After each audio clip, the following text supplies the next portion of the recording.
요한복음 12장 12절에서 19절입니다. 요한복음 12장 12절에서 19절 말씀을 우리 다 함께 고백드리겠습니다. 그 이튿날에는 명절에 온 큰 무리가 예수께서 예루살렘으로 오신다는 것을 듣고 종려나무를 가지고 맞으며 나아가 외쳐 호산나 찬송하리로다. 주의 이름으로 오시는 이곳 이스라엘의 왕이시여 하더라. 예수는 한 어린 나귀를 보고 타시니 이는 기록된 바 시온에 따라 두려워하지 말라. 보라 너의 왕이 나귀 새끼를 타고 오신다 함과 같더라.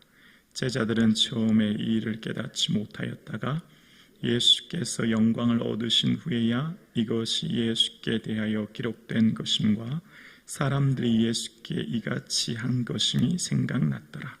나사로를 무덤에서 불러내어 죽은 자 가운데에서 살리실 때에 함께 있던 무리가 증언한지라. 이에 무리가 예수를 맞으면 이 표적을 행하심을 들었음일러라. 바리새인들이 서로 말하되 볼지어다 너희 하는 일이 쓸데없다. 보라 온 세상이 그를 따르는도다 하니라. 아멘. 예수님께서는 과거, 현재, 미래의 모든 일을 알고 계시죠. 특별히 예수님께서는 예수님의 미래를 알고 계셨습니다. 그래서 예수님의 미래에 있어질 그 십자가, 그것이 예루살렘에 있어질 것을 아셨기 때문에 예수님께서는 예루살렘에 올라가시는 것이 무척이나 힘드셨고, 그래서 누가복음 9장 51절에 보면 예루살렘으로 올라가시기로 굳게 결심하시고 라는 표현이 나와요. 예루살렘은 곧 십자가를 져야 하는 도시였기 때문이죠. 그래서 굳게 결심하셔야만 하셨고, 그 예루살렘은 곧 예수님의 고통의 장소이셨습니다. 그 모든 미래를 알고 계셨던 주님, 그러나 그 미래에 있어질 십자가를 회피하지 않고 당당히 그 안으로 걸어가십니다. 오늘 우리는 내 앞에 어떤 일이 있을지 알지 못합니다. 내일 일을 알지 못하는 연약한 자이지요. 우리에게 놀라운 은혜와 축복 주시기를 소원합니다. 그러나 혹 어떤 어려움이 있을지라도, 우리에게 어떤 고난이 있을지라도 예수님께서 예루살렘을 향해 굳게 결심하고 가셨던 것처럼 우리도 주님 가신 그 길을 갈 수 있는 담대한 용기와 믿음이 있기를 주님의 이름으로 축원합니다. 주님께서 가시는 그 길은 분명 고난의 길이셨습니다. 그런데 사람들은 예수님의 모습을 보면서, 그러니까 예수님이 오병이어를 통해 예수님은 먹는 문제, 그러니까 경제적인 문제, 사람들의 먹고 사는 문제를 해결하시는 분이구나 생각하고 예수님을 임금 삼으려고 했습니다. 예수님은 질병을 치유하고 귀신을 쫓자 예수님이 권능 있는 능력의 왕으로도 그들은 생각했고 예수님을 환영합니다. 그래서 오늘 본문 12, 13절에 보면 이렇게 고백합니다. 그 이튿날에는 명절에 온 큰 무리가 예수께서 예루살렘으로 오신다는 것을 듣고 종려나무 가지를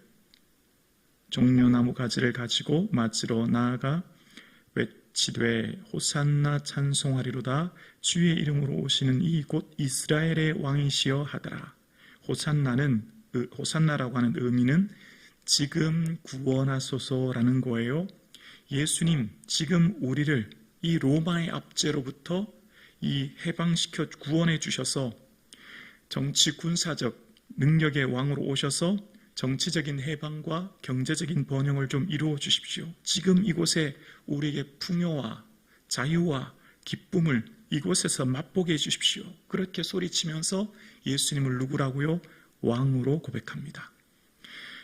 예수님은 사람들의 일이 일비하지 않으셨어요. 예수님의 평가는 오직 하나님이셨고 하나님만 바라보셨습니다.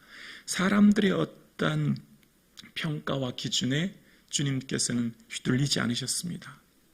예수님께서 요한복음 2장 24절에 보면 예수님이 이런 고백을 하십니다. 요한복음 2장 24절에 예수는 그의 몸을 그들에게 의탁하지 아니하셨으니 이는 친히 모든 사람을 아심이요. 그들에게 예수님께서는 사람들을 의지하거나 맡기지 않으셨다는 겁니다. 왜요? 사람들을 이미 알고 계셨어요. 지금 어때요?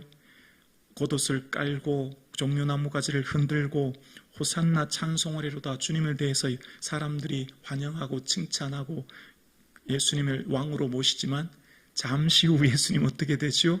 십자가에 못 박으라고 소리치지 않습니까? 바라바가 아니라 예수를 못 박으라 하지 않습니까?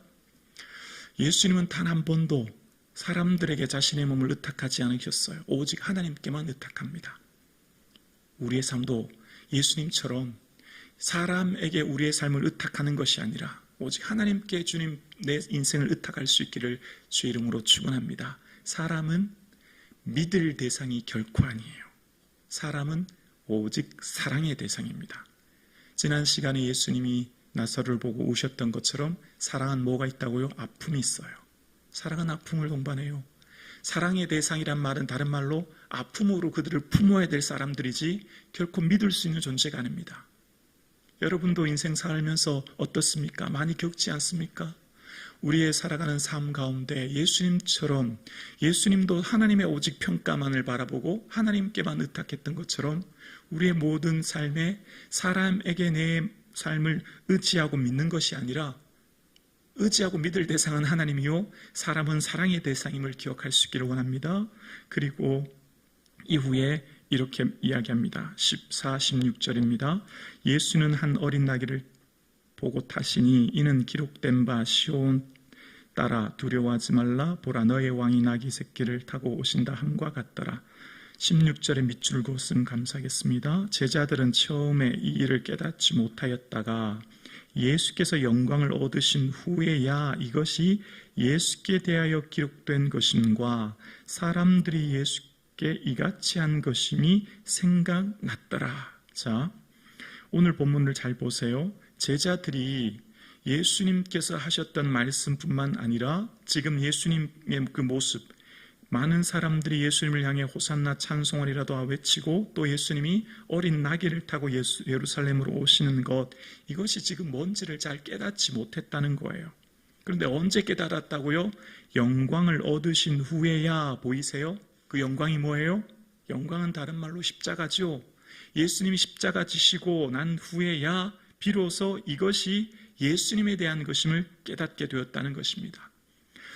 예수님께서 행하신 일들을 제자들은 늘 이렇게 생각했습니다. 예수님 당시에는 예수님의 말씀과 예수님의 행동과 그 뜻을 잘 깨닫지 못했습니다. 그래서 2장 22절에도 이런 말씀이 나와요. 자막 보여주실래요? 2장 22절이요. 죽은 자 가운데서 살아나신 후에야 제자들이 이 말씀하신 것을 기억하고 성경과 예수께서 하신 말씀을 믿었더라. 자, 이 말씀이 언제 하신 말씀이냐면 이 성전을 헐라 내가 사흘 동안에 일으키리라 하셨던 그 말씀 다음에 하시는 거예요. 이 성전은 예수님을 말씀하시는 거였거든요. 근데 이것을 언제 깨달았다고요?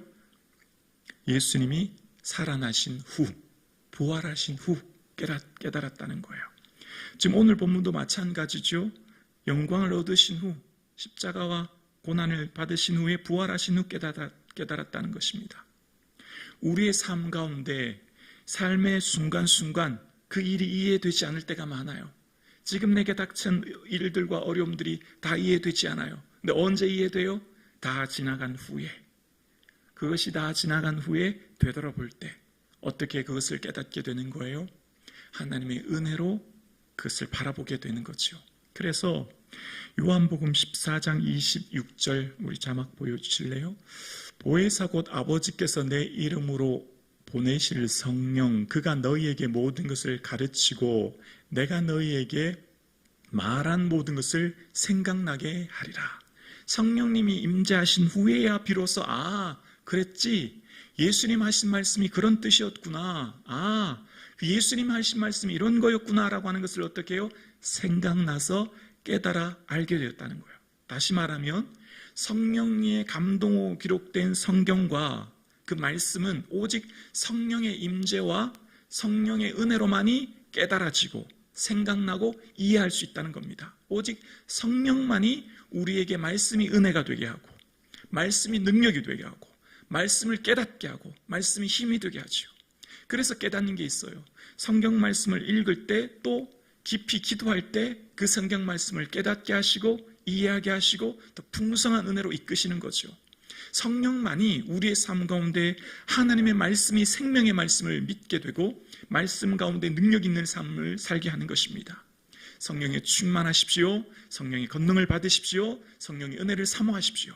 성령의 충만한 안에 거할 수 있기를 주의 이름으로 축원합니다. 그러면 지금 현재의 내 삶이 이해되지 않아도 그 삶을 살아가는 힘을 얻게 되어요. 이것이 지나간 후에 하나님이 일하실 일들을 바라보기 때문이에요. 이것이 지나간 후에 하나님의 영광이 나타날 것을 믿기 때문인 것이죠. 그래서 오늘 이 사건과 일들 속에서도 행하실 하나님을 바라보는 것입니다. 그리고 이후에 우리 19절만 볼까요? 19절입니다. 바리새인들이 서로 말하되 볼지어다 너희 하는 일이 쓸데없다. 보라 온 세상이 그를 따르는도다 하니라. 바리새인들이 조금 전까지 어떻게 했습니까? 예수를 잡으려고 했죠. 왜냐하면 로마인들이 우리 땅과 민족을 빼앗아 간다고 사람들을 부추기고 마치 애국심인 것처럼 기반한 것처럼 이야기했지 않습니까? 그래서 누구든지 예수님 있는 곳을 알면 신고하라고 잡겠다고 얘기했는데 너무 많은 사람들이 예수님에 대해서 박수치고 환영하고 좋아하니까 그 사람들이 여론이 다 그 예수님께로 가니까 어떻게 하지 못하는 거예요. 바리새인들 종교 지도자들은 민심이라고 하는 여론의 눈치를 보고 여론에 의해 움직이는 사람들이었어요. 성도는 어떤 사람이죠? 하나님 눈치 보고 하나님 평가받고 하나님이 원하시는 뜻을 살아가는 삶이지요. 그래서 하나님 원하시는 그 길이라면 사람들이 반대해도 사람들이 어떤 평가가 있다고 해도 예수님처럼 걸어가는 것이 믿음의 길인 것이죠. 우리는 사람 보고 살아가는 존재가 결코 아닙니다. 하나님만 의지하고 아멘이시죠? 하나님께 내 모든 것 맡기고 하나님 평가 바라보고 살아가는 삶입니다. 그래서 우리의 삶 가운데 그 은혜를 바라보는 이 아침 되기를 주님의 이름으로 축원합니다.